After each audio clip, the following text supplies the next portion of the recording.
Hello, everyone. We'll start the presentation in about a minute.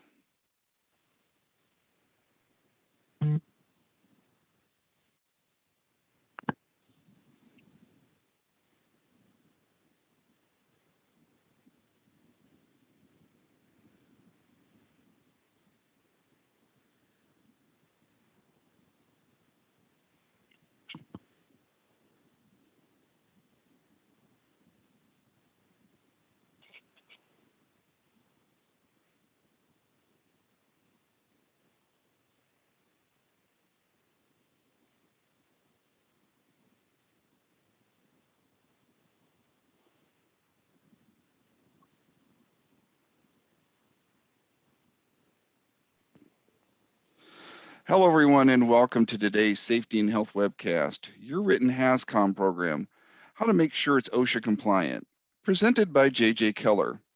This is Alan Ferguson, Associate Editor at Safety and Health Magazine. I'll moderate today's presentation.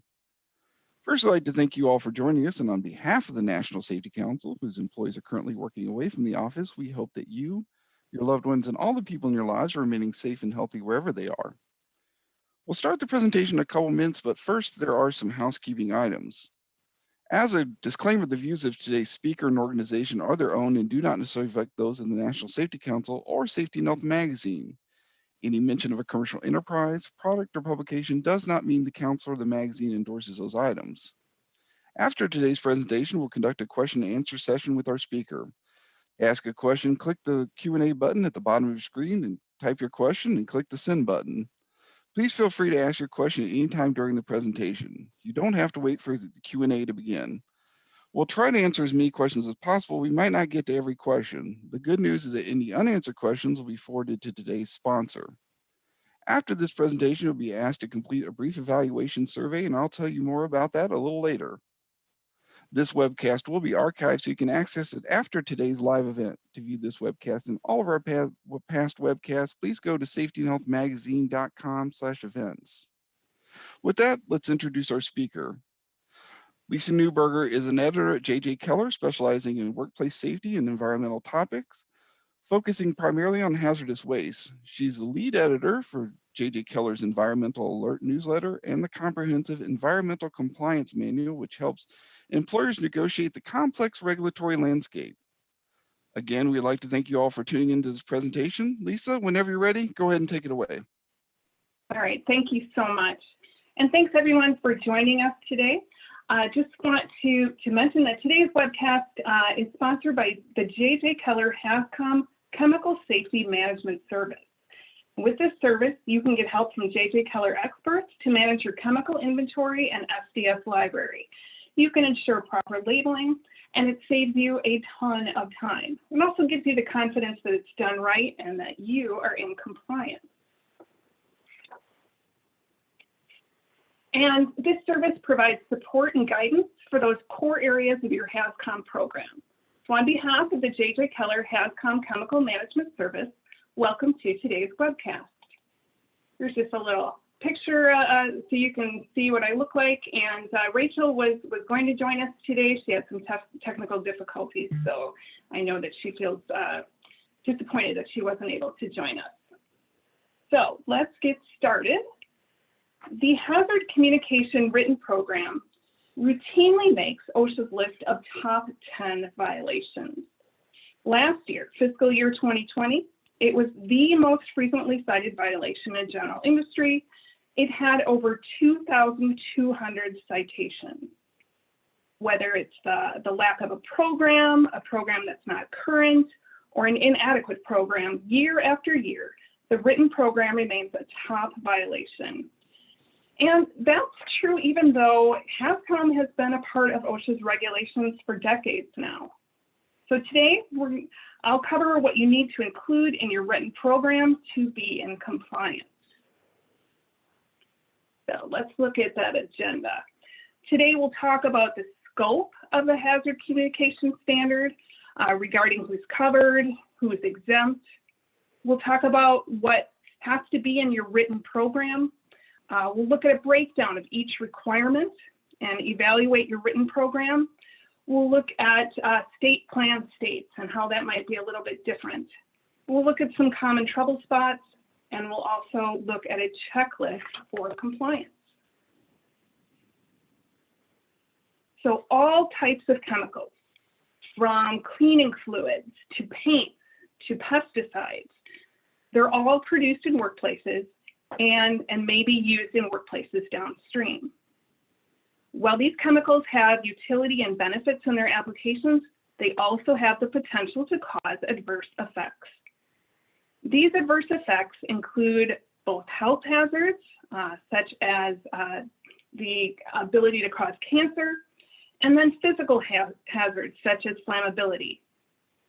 In order to protect your employees from these effects and to reduce the occurrence of chemical source illnesses and injuries, your employees need information about the hazards of the chemicals they use, as well as the recommended protective measures. To ensure chemical safety in the workplace, information about the identities and hazards of the chemicals must be available, and they have to be understandable to employees. OSHA's Hazard Communication Standard requires you to communicate this information. When hazard information is supplied to employees, they can participate in and support the protective measures that you have in place. They have the right and the need to know this information so that they can take steps to protect themselves when necessary. In order to understand the HazCom standard and the written program requirements, you need to first understand what a hazardous chemical is. The HazCom standard defines hazardous chemical as any chemical which is classified as a physical hazard or a health hazard, a simple asphyxiant, combustible dust, pyrophoric gas, or hazard not otherwise classified.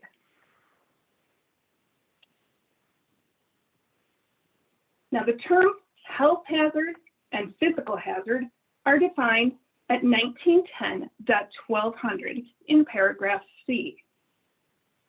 A health hazard or physical hazard is classified as posing one of the hazardous effects listed in their columns here on this slide. Hazard refers to an inherent property of a substance that's capable of causing an adverse effect. Chemical exposure can cause or contribute to many serious adverse health effects such as cancer, sterility, heart disease, lung damage, and burns. Some chemicals are also physical hazards and have the potential to cause fires, explosions, and other dangerous incidents. A hazardous chemical also may be classified as a simple asphyxiant, combustible dust, pyrophoric gas, or hazard not otherwise classified, sometimes called an HNOC. Those terms are defined in 1910.1200.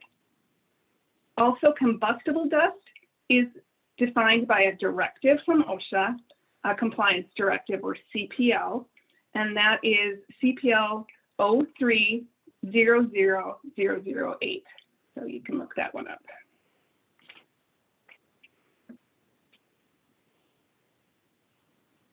With some exceptions, if your employees are exposed to hazardous chemicals, you're covered under the HazCom standard, and you must develop a written program.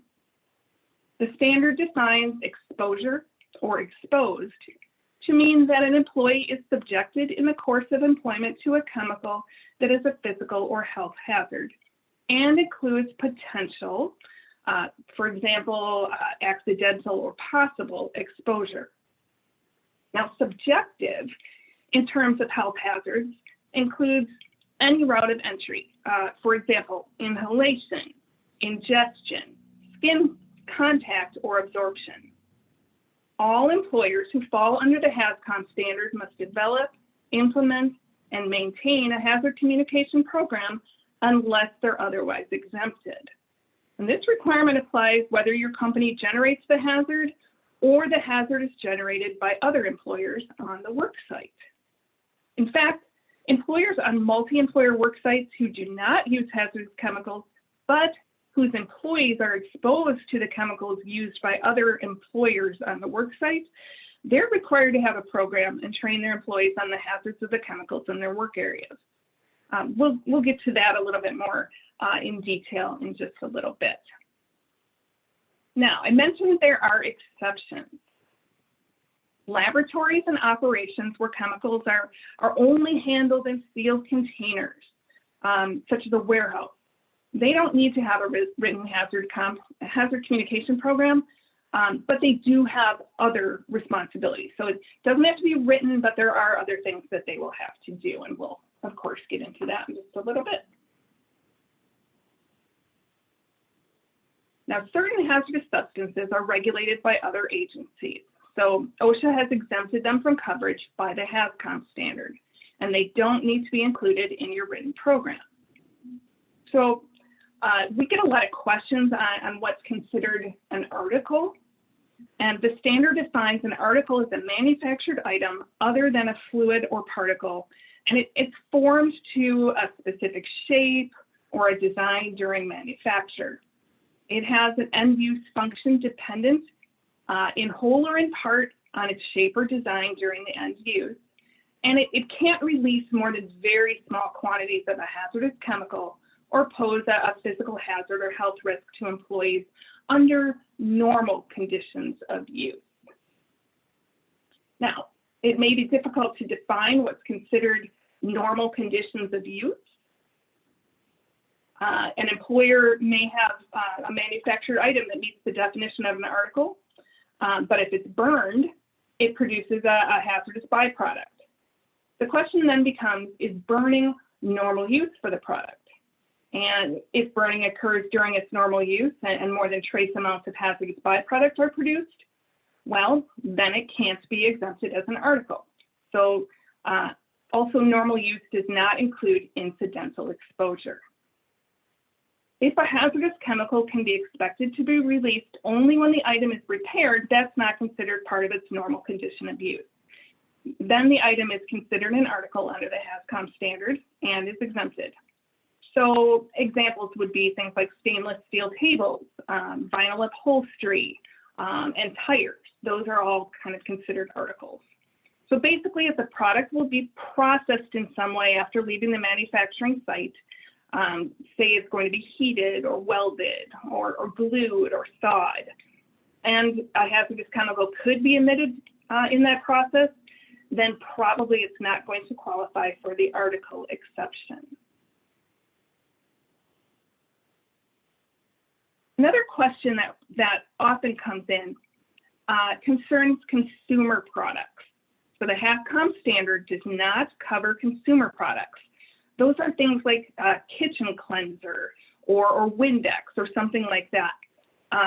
Those products are used in the workplace in such a way that it's not a greater exposure to the employee than the typical consumer would experience. Now, this exception is based on how the chemical or the product is actually used in the workplace, rather than on how the chemical manufacturer intends the product to be used.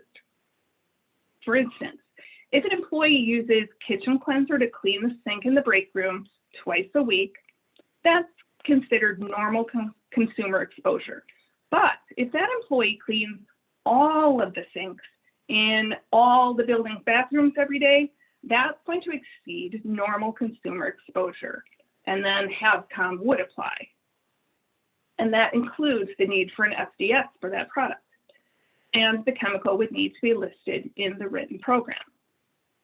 Now, you also don't need to worry about the HazCom standard for items in first aid cabinets, because drugs that are intended for personal consumption by employees in the workplace are also exempted.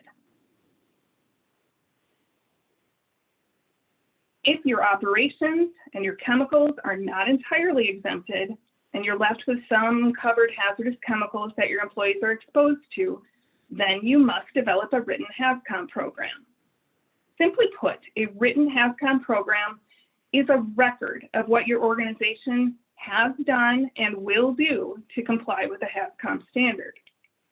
It provides the necessary hazard information to employees, so that they can participate in and support the protective measures that your organization has in place.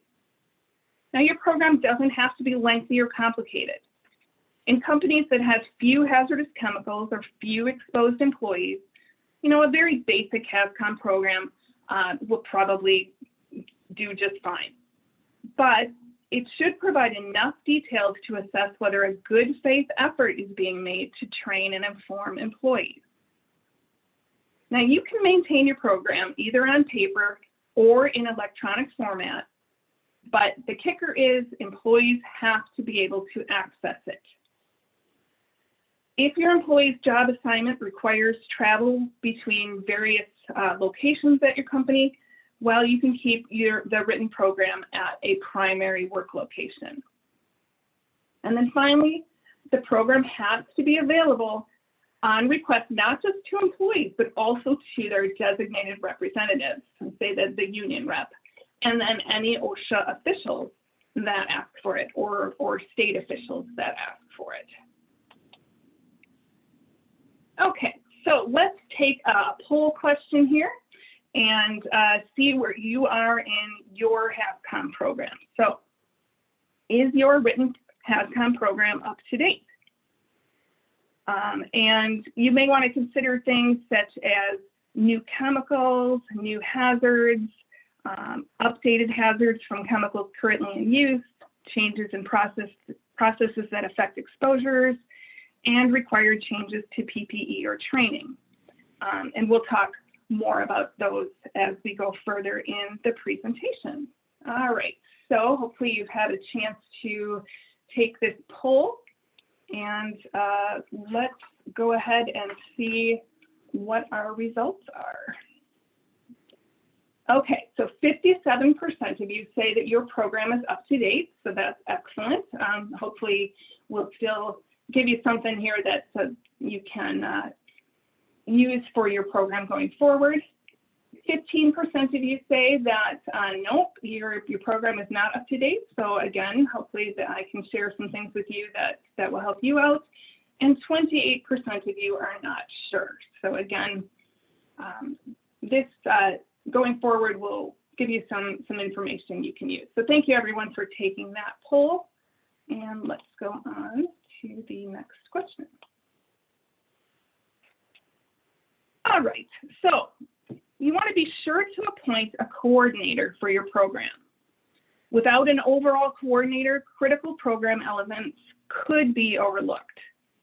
So your coordinator will have the overall responsibility for developing the chemical inventory, organizing the safety data sheets, the SDSs, setting up employee training, updating files on chemicals that are present in the workplace, and processing requests for information from employees and from OSHA. The coordinator should know how the program was implemented through careful documentation, and this person should be able to answer questions that OSHA may have. The person designated for overall program coordination should then identify staff to be responsible for particular activities. This would be, say, giving someone the responsibility for maintaining the SDSs. Now, in some cases, these activities may already be part of a current job assignment. For example, site supervisors, they're frequently responsible for training and ensuring that SDSs are available. Now, it's critical that you cover all the required program elements. Your written program has to address all the things that you see on this slide. So you have to address labels and other forms of warning. You have to make sure your SDSs are up to date. You have to have employee information and training. Maintain the chemical inventory. Address multi-employer work sites.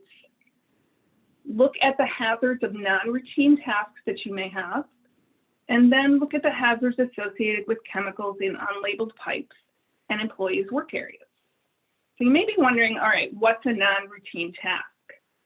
Well, there may be tasks to be performed on occasion that will expose employees to different chemical hazards than they're used to. And it also may require new or novel control measures. For example, in a manufacturing facility, it might be necessary to periodically drain and clean out reactor vessels. Other examples of non-routine tasks include confined space entry and other tank cleaning. Now, employees may be exposed to cleaning chemicals that are not normally in the workplace, and the usual controls for the process may not protect them. So personal protective equipment may have to be used. Your program must address how you'll handle those situations and make sure that your employees that are involved in those have the necessary information to stay protected.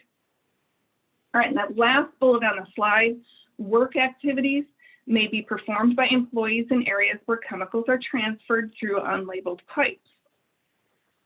Prior to starting work in these areas, employees must be informed about the identity and hazards of the chemicals in the pipes, as well as any precautionary measures.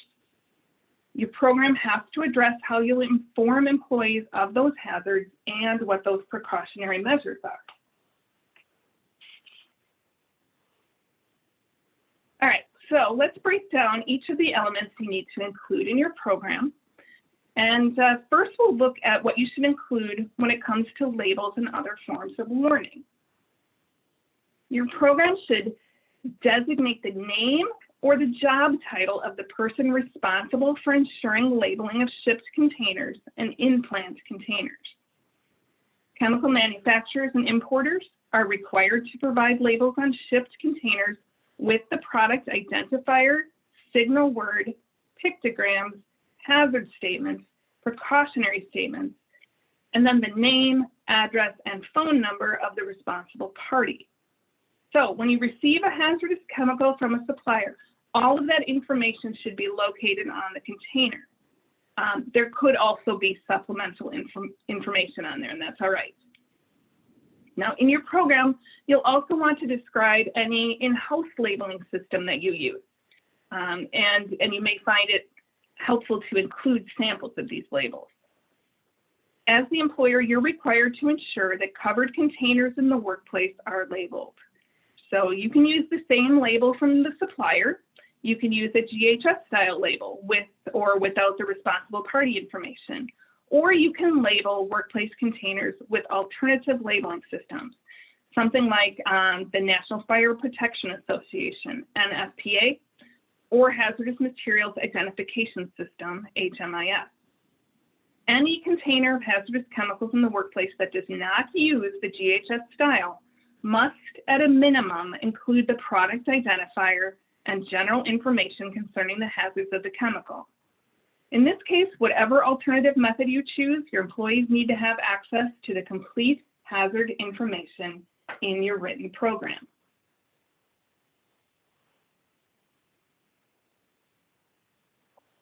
Now, if you use any labeling alternatives in your facility, such as putting the label information on batch tickets for stationary process tanks, or using posters for air emissions, you need to describe what you're doing in your program.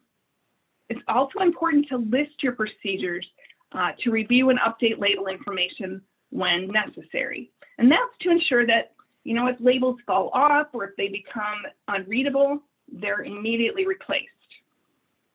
And then also go over how you provide copies of posters used, if you use any, that you use to inform employees about the law or where HazCom information is located. As you prepare your written program, be aware of the secondary container labeling requirements and exceptions. You're not required to label secondary containers into which hazardous chemicals are transferred from a label container if those secondary containers are intended only for the immediate use of the employee who performs the transfer. Now, immediate use means that the hazardous chemical will be under the control of and used only by the person who transfers it from a labeled container. And then again, here's the kicker. You can only have that be in use during the work shift in which it was transferred. So all those things have to be in place. It's in control of the person who did the transfer, and then only during that work shift. If that isn't going to apply, then you can't use that secondary container exception. And that's because, when the shift ends and there's material left in the secondary container, or if another employee needs to use it, OSHA would consider that employee not protected from the hazards, from the labeling there. So before the chemical can be passed along to another employee or to another shift, that container should be labeled. And at a minimum, that means the label has to contain the product identifier and words, the pictures, the symbols, a combination of all of those things that give you the general information about the chemical's hazards. Now, OSHA inspectors are going to check to see that required container labels are readable, are legible, and that they're prominently displayed, and that the product label can be cross-referenced to an SDS. And OSHA will also evaluate any in-house or workplace labeling that you have, or any alternative labeling that you may use.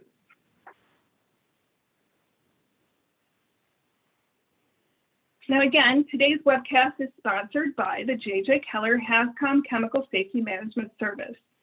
And with this service, you can get help from J.J. Keller experts to manage your chemical inventory and your SDS library, ensure proper labeling and compliance, and we can even review and update your written HazCom program. And we also can provide regular reporting and communication on your HazCom program performance. So if you would like more information on the J.J. Keller HazCom Chemical Safety Management Service, please let us know by selecting your interest on the poll that's on your screen. And as a thank you, we'll email a copy of our brand new compliance brief, Hazard Communication, the Right to Know Requirements. And that's a really good compliance brief. All right. Now, a question just came in. Are we required to keep SDSs from a previous pest control company?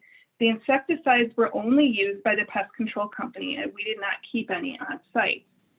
So that's kind of it's not the easiest question to answer, with a yes or no. It really depends on if your employees were exposed at all to the chemicals from the pest control company.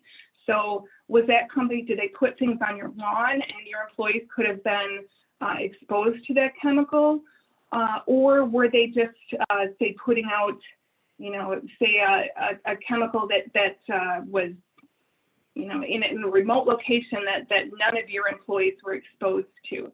If your employees could have been exposed to that chemical, then you're going to want to keep the SDS or some other means of keeping track, of keeping a record of that exposure, the chemical that the employees were exposed to, because OSHA requires you to keep those exposure records for the length of employment, plus I believe it's 20 years.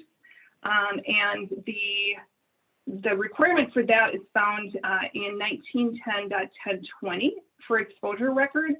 SDSs can be part of your exposure records. So again, I'm sorry that wasn't the easiest question to answer, but hopefully that gives you, a starting point there. All right, now let's look at what you should document regarding your safety data sheets. As shown on this slide, you should include the name or job title of the person responsible for obtaining and maintaining the SDSs. Now, many companies have found it convenient to include on their purchase orders the name and address of the person designated in their company to receive SDSs to help maintain a complete set. You have to maintain in your workplace the most current version of the SDS provided by the supplier. When a new SDS is received, your responsible person should check it against your chemical inventory and against the version of the SDSs that you have in your file. If it's a newer version, then you replace the older version and make it readily available to employees. At this point, though, be sure to check the new SDSs for any new hazard or protective information, because that could affect your HazCom training. It could affect the PPE required. It could affect how you dispose of waste. So there are a lot of things that could change if an SDS changes. You should also describe in your written program how you maintain SDSs in your workplace and how the employees can access them. So you can keep SDSs in a binder or you can keep them on computers as long as employees have immediate access to the information without having to leave their work area. If you do keep SDSs electronically, then there has to be an adequate backup system in place in case there's a power outage, or if the equipment fails, or there's some other emergency that could affect how those SDSs are stored. You must also ensure that employees are trained on how to use the system and how to access the SDSs and how to obtain any hard copies of the SDSs if they want them. Now, in the event of a medical emergency, those hard copy SDSs have to be immediately available to medical personnel. Now, in most cases, you can just print those out and you're just fine. Now, a question we often get from employers is if they need to maintain a copy of each SDS for the same or similar product, something like a paint or a glue comes to mind, if it comes from different vendors. So the answer is yes, OSHA does expect you to retain those SDSs from different vendors. And finally, your program also should describe the procedure for reporting a missing SDS. During an inspection, OSHA will interview employees and will ask them if they know the location of the SDSs and what to do if an SDS is missing or if they don't understand the information there. If SDSs are provided on a company website, OSHA will determine if all employees have access and if they all know how to use the system. So really important to know that and keep that in mind. Continuing with your written program requirements on SDSs, your program should also include the procedure you'll follow when SDSs are not received at the time of the first shipment. Now be aware, in the event that a manufacturer, importer, or distributor does not provide an SDS with the first shipment of a chemical, well, in that case, you should contact the supplier and see if you can obtain that SDS. Do that as soon as possible. OSHA requires that the manufacturer or importer provide this information when you request it. If you can't obtain a compliant data sheet from a supplier, then you need to request the assistance of your local OSHA office. If it applies, your program should include a list of chemicals without SDSs and copies of the request letters you sent to the manufacturer or supplier for your records. And that shows a good faith effort on your part. Finally, if you generate SDSs internally, then you have to outline the procedure for updating the SDSs when new and significant health information is found on those chemicals.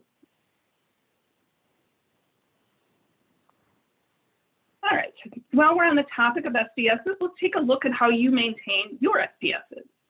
Do you maintain them electronically, on paper, both, or maybe you're not sure? All right, while we're waiting for results, let's talk a little bit about MSDSs.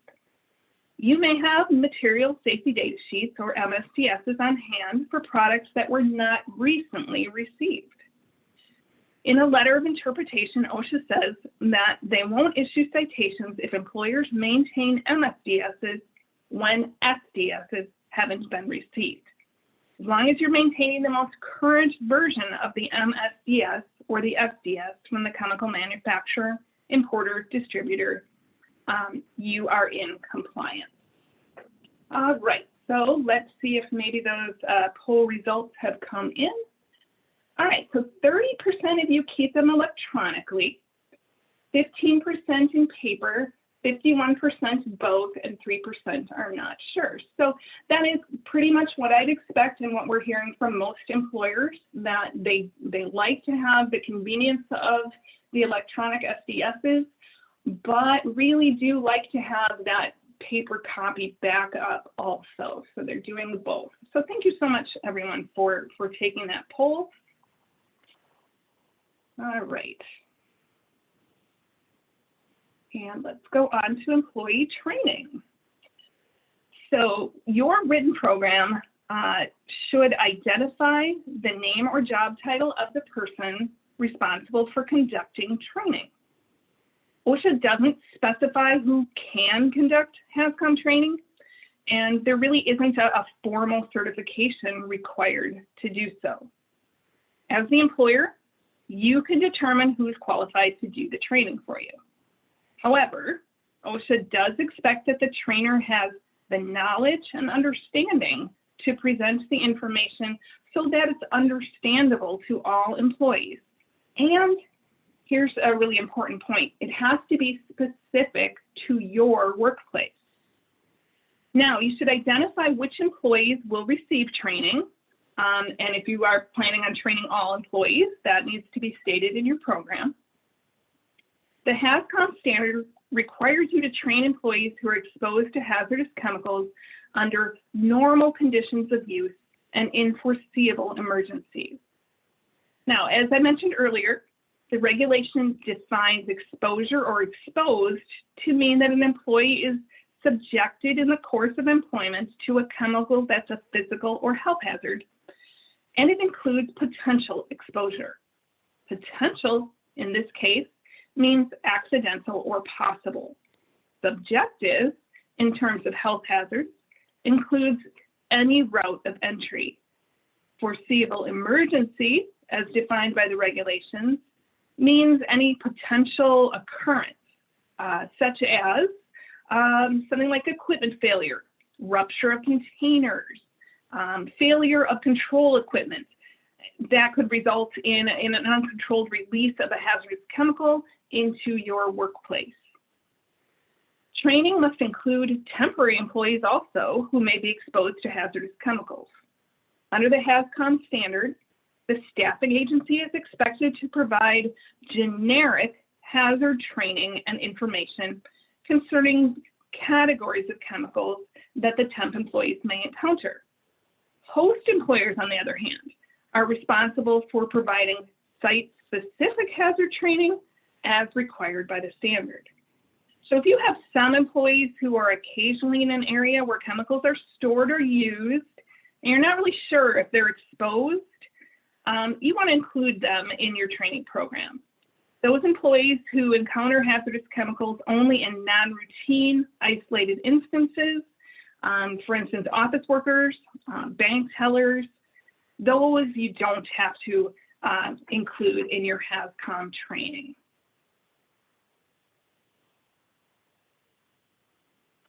Now, you may wish to describe the format of your training program. For example, will you use DVDs? Will you use classroom instruction, interactive video, online training, or will you use a combination of all of those things? And then if you have handouts, include copies of handouts that you provide to employees also. You can provide employees information on training through whatever means are best for you and best for them. Now, there's always going to have to be some site-specific training. That would include informing employees of the location and the availability of the written program and where the SDSs are located. All of those things are very specific to your workplace. But beyond that, any methods of presenting material that meet the objectives of the HazCom program can be used. So you can use classroom instruction or computer-based learning. Now keep in mind, training must be conducted in a manner and in a language that employees can understand. So if they receive job instructions in a language other than English, then the training and information to be conveyed under the standard will also need to be conducted in that same language. Always consider the education and technical background of employees, and just make sure that they completely understand the information that's being given to them. For example, if employees have low literacy, you can consider verbal instruction versus reading documents. And You can ask employees to help you. Say you have dual language employees, you can ask them to help you convey information to employees where English isn't their best language. So you do have a lot of options there, but you do want to make sure that your training is understandable to your employees. And it's important that you create a climate where employees feel free to ask questions, and that's going to help you ensure that that information is understood. It really is important to OSHA that this information is conveyed in a way that employees can understand. Now let's take a closer look at what you should include when it comes to the elements of your training program. So basically this means, what are you going to talk about in your employee training program? Specifically, OSHA says employees must be informed of the methods and observations that may be used to detect the presence or release of a hazardous chemical in the work area.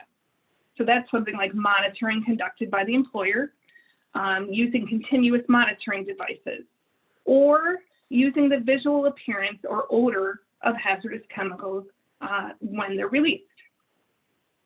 Another training element is the physical, health, and other hazards of the chemicals in the work area. Be aware that training does not need to be conducted on each specific chemical found in the workplace. It can be conducted by the categories of hazards. So you can train on, say, all the carcinogens in the workplace, or all the sensitizers, or all the acutely toxic agents. You can say you have 20 chemicals that are considered carcinogens. You don't have to do specific training on all 20 chemicals. You could have just one big training on carcinogens. And that, I think that helps a lot with training. Another element you need to train on, the measures employees can take to protect themselves from the hazards. And that includes specific procedures that you have implemented to protect them from exposures to hazardous chemicals. So those would be things like appropriate work practices you have in place. What are your emergency procedures?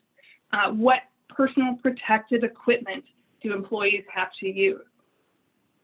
And then finally, use the details of your hazard communication program. So, include an explanation of your labeling system, of your SDSs, and how to obtain and use appropriate hazard information, the location and availability of your written program, and then the hazards of non-routine tasks and the hazards of those unlabeled pipes that we talked about earlier.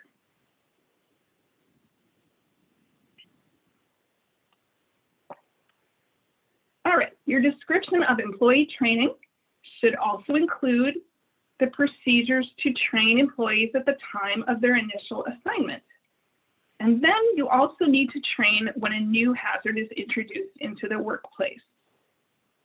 For example, will safety department personnel track the training and retraining, or will area supervisors do that?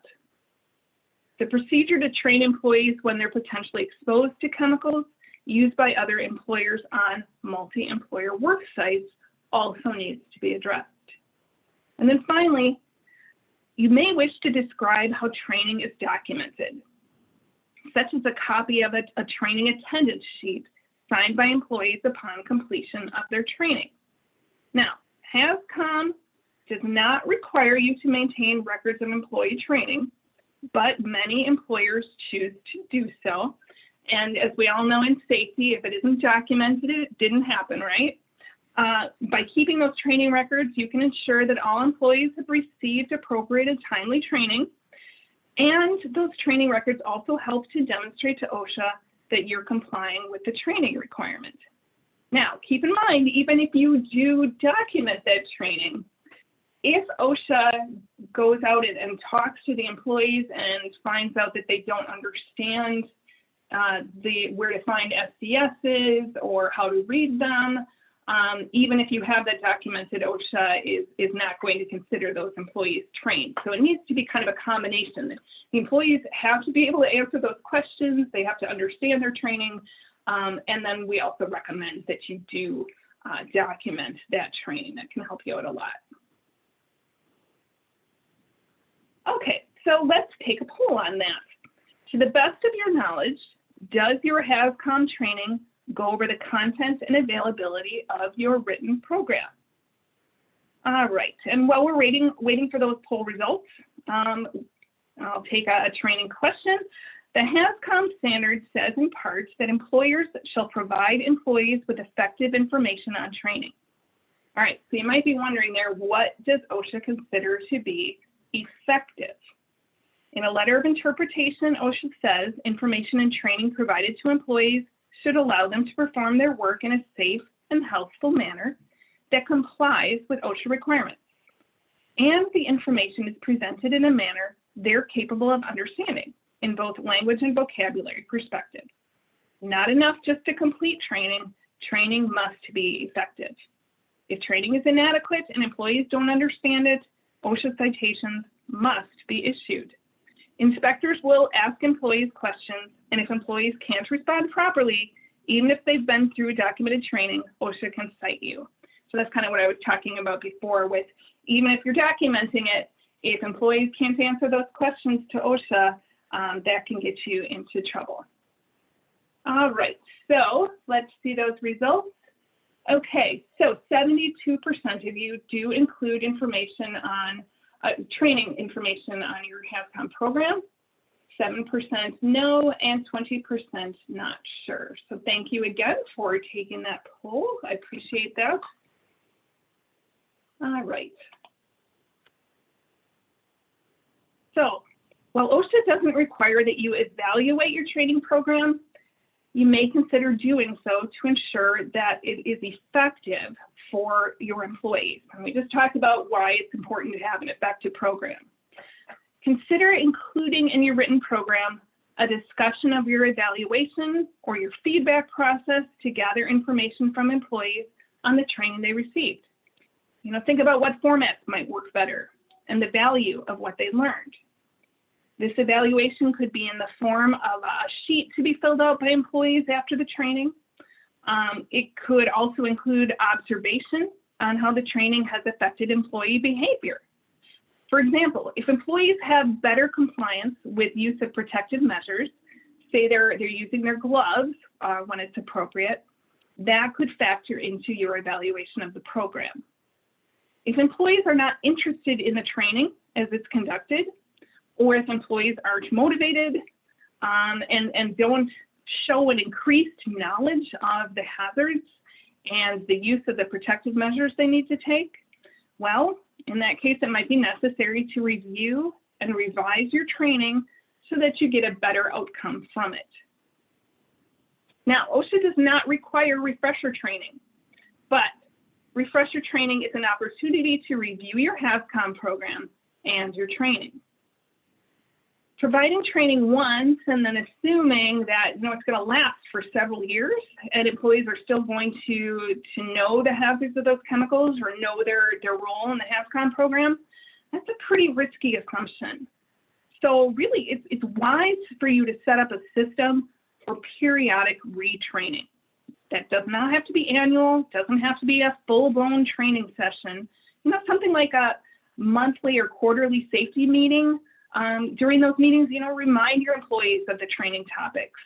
Ask them where the SDSs are. Have them, you know, answer questions that OSHA might ask them.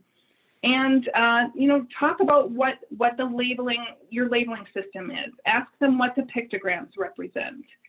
And then remember that if you do provide refresher training, you want to cover that also in your written program.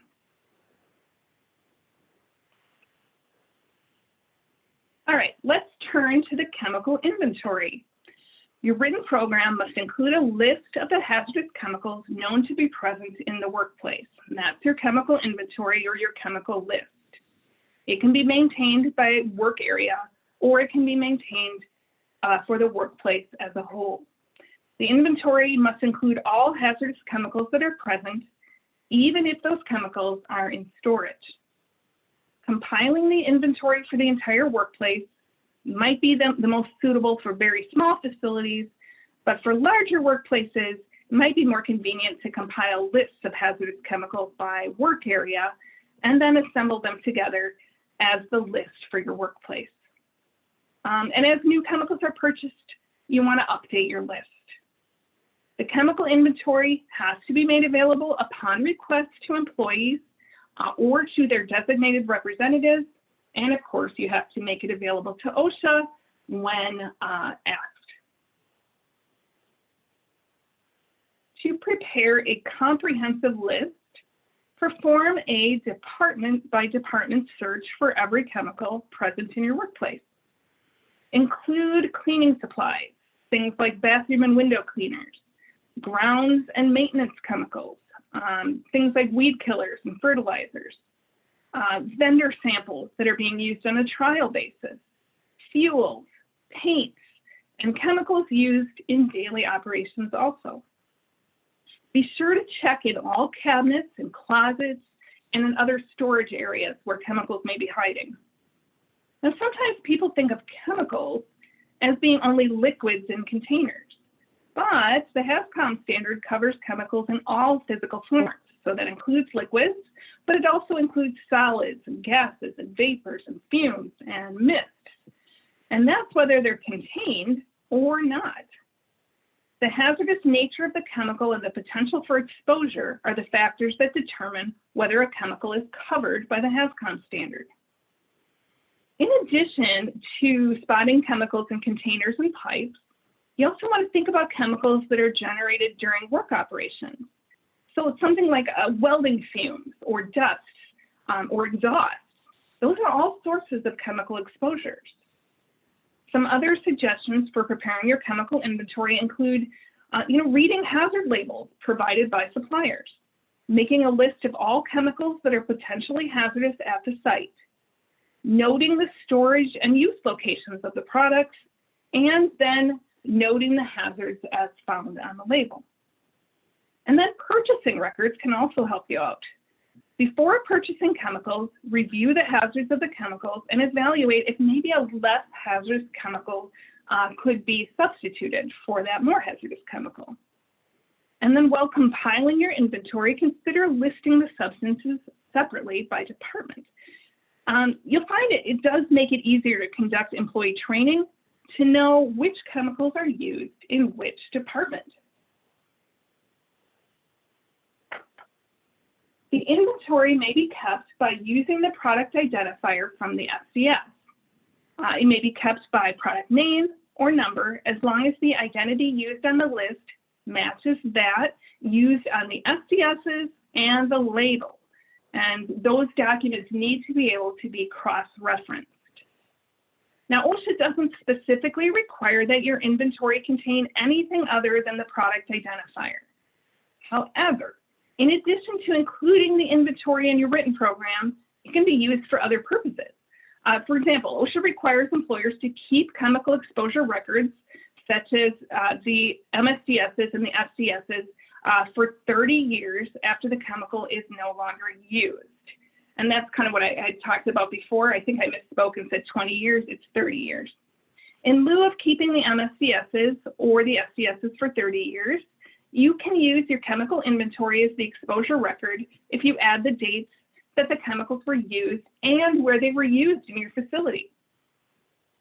Now, EPA also requires you to report your chemicals under its Emergency Planning and Community Right to Know Act, also known as EPCRA. Under SDS reporting, you can use your chemical inventory if it lists all hazardous chemicals present at your facility. And there are some threshold levels that EPCRA uses, and it also kind of groups chemicals by specific health and physical hazards. But your SDSs that you're using for HazCom can really help you out with that EPA program. Your chemical inventory can also be cross-referenced to your toxic release inventory or your Tier 2 reports. And those are also things under EPA programs. And that can help you make sure all your chemicals have been accounted for in those really important reports. The Toxic Substances Control Act, or TSCA, also requires that you create a written HazCom program for certain chemical substances. So all of these things kind of cross over into each other. finally, your chemical inventory also can be used to decide which chemicals to dispose of, as well as identify potentially unsafe storage areas at your facility or techniques that you may be using. For example, some chemicals should not be stored near each other because of incompatibilities or potential reactions. All right, so we kind of talked about multi-employer work sites a little bit. Let's really get down into the nitty-gritty with those. Where there's more than one employer operating on a site and employees may be exposed to the chemicals used by other employers, your written HazCom program must address how on-site access to SCSs will be provided to the other employer. Now, you don't have to physically give the other employers the SCSs, but you have to inform others of the locations of where your SCSs will be maintained, and you could keep them somewhere, say, as the general employer's trailer. You also have to address how these employers will be informed of any needed precautionary measures. So what protections do those employees need to take from chemicals on the site? And then you also have to address how other employers will be informed of your in-house labeling system.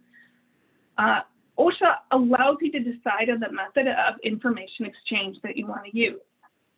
Each employer on a multi-employer worksite must make a written HazCom program available to their own employees. And that's whether they generate the hazard or the hazard is generated by other employers on the site. If a guest employer intends their employees to obtain hazard communication information from other employers' written programs, that has to be stated in that guest employer's program. So OSHA says in a letter of interpretation, and this one's from 1991, that employees of the guest employer have a right to know and access the information that must be contained in their employer's hazard communication program. The methods their employer is going to use to communicate chemical hazard information to them must be set forth in writing in their own employer's written HazCom program, even if that method involves relying on a host employer's written program. So that letter of interpretation gives you some pretty good information there. Although the HazCom standard doesn't require you to evaluate and reassess your written program, the program must remain current and it must remain relevant to you and your employees. The regulation says you must maintain your written program.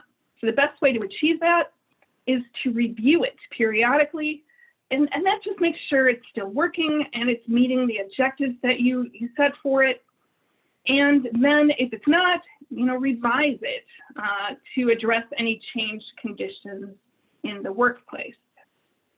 You want to consider such things as new chemicals that you may have or new hazards, updated hazards from chemicals that are currently in use, changes in processes and that affect exposures and required changes to PPE or training. In addition to federal OSHA HazCom, you also have to comply with many state and territory requirements.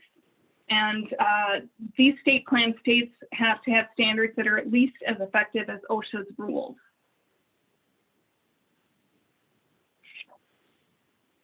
Now this slide highlights some of the most common compliance trouble spots regarding the written HazCom program.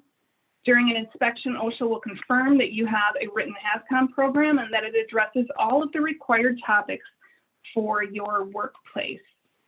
So check out that slide that can help you out. And then we did promise a checklist. So this is a look at all of those things that OSHA requires in the HazCom program. So I know we're kind of running a little late here, so I just want to make sure that you got to this checklist and that you're taking away a better understanding of your written program requirements. So hopefully this slide can help you out. All right, and I want to address a quick question that came in about our new HazCom Safety Management Service. This service provides support and guidance for these core areas of your HazCom program. So again, if you'd like more information on the J.J. Keller HazCom Chemical Safety Management Service, let us know by selecting your interest on the poll. And as a thank you, we'll email a copy of our brand new compliance brief, Hazard Communication, the Right to Know Requirements. I just want to let you know that, even if we didn't get to your questions, you can send those to us, and we are happy to answer questions for you. So, Alan, did any questions come in? Oh yeah, we had a number of questions, and thank you. I know this is a difficult and sometimes confusing topic for employers, so this is a great presentation. And before we start the Q&A, I want to remind everyone about the evaluation survey we're asking you to complete. Your input is important because it'll help us improve our future webcast. And so our first question, this is actually a combination of a couple of questions. Is there a minimum number of employees for the written program requirement to kick in? And is that minimum for the whole company, or is that for a location or establishment? Oh, that's a great question.